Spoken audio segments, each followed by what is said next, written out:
Hello ஆ தலைவரே, என்ன சாப்பாடு? நானான தலைவர். எங்க தலைவர் தானே? அப்படியே உங்க எங்க கம்பெனி பெரிய தலைவர். என்னன்னா நீங்க தான் தலைவர். எனக்கு என்ன சாப்பாடு? இது வந்து நம்ம சம்பா தான். சம்பாரிச்சியா? சம்பா நீட்ட கழுவி ஆமா வச்சிருக்கு. மினுங்களா செய்தியா சாப்பாடு? சும்மா மினுக்கணும், நல்ல மினுக்கு. கண்ணாடி மேல தெரியுது. ஆமா. என்ன குழம்பு? இது வந்து மீன்கறி. மீன்? ஆமா. என்ன மீன்? இது திமிங்கலமாக தோணுது. இது திமிங்கலமா தெரியல. அப்படியே இது சுறாக்குட்டி இருக்கமா. இது வந்து சுறாக்குட்டி. சுறாக்குட்டி எடுத்தனே. வேற என்ன கொண்டு வந்திருக்கியா? பிறகு வள மீன். அம்மா வள மீன் இது பயங்கரமா இருக்கு. ஆமா பயங்கரமா இருக்கா? ஆமா தான். சரி சரி. வேற என்ன கொண்டு வந்திருக்கியா? வேற என்ன? இது வந்து உருளைக்கிழங்கு தானே. ஆமா உருளைக்கிழங்கு. உருளைக்கிழங்கு பொரிப்பு. அது உடம்புக்கு ஜம்முனாயிருமா? ஆமா தான். நீங்க ஒரு இது வந்து ஊறுகாய். நடத்தங்க ஊறுகாய். கொஞ்சம் தான் இருக்கு. ஆமா.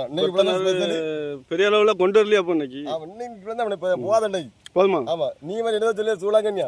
சூறாங்கண்ணி சூளாங்கண்ணி கொண்டு வரல. கொண்டு வரலையா? அவனே கொண்டு வரல. அது கொண்டு வந்திருக்கேன்டாமா ஐயா.